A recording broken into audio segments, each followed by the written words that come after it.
Journal entry 291. Come morning, we took a handful of passengers and their cargoes and took off. It was cramped, even on deck, but we were fine. I calculated the direction to go and we took off. Jason's getting tutored by our pilot on how to fly.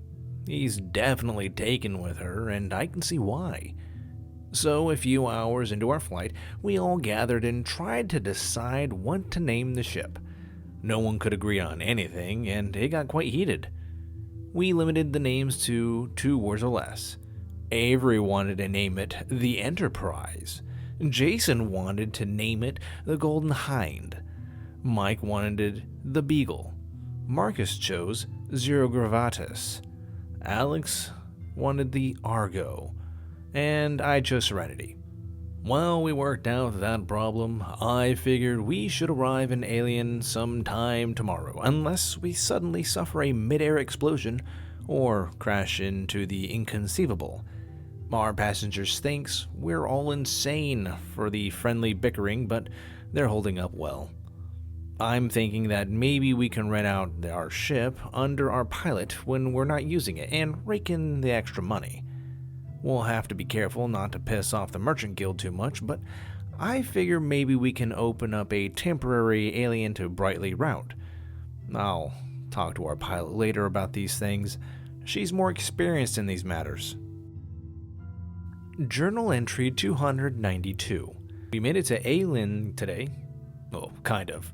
Everything was going fine, and we were around 10 feet off the air dock when whatever keeps us in the air suddenly cut out. No one was seriously injured, but the hull is damaged. Luckily, we know some artificers. Speaking of that, we headed to the university first thing and paid our 3 students a visit. Austin is doing well, and is apparently working on a magic steam engine with the master artificer when we arrived. Ian started training in some spell casting combined with his swordsmanship. Something like an arcane fighter or a dustblade maybe? Max has caused some problems. His class went out into the field to practice and he tossed out a spell that he had learned on his own, and apparently he shouldn't have been able to cast and immediately lost control of it. People were injured, but luckily no one was killed. It hasn't slowed him down any, but he is being a lot more cautious about it.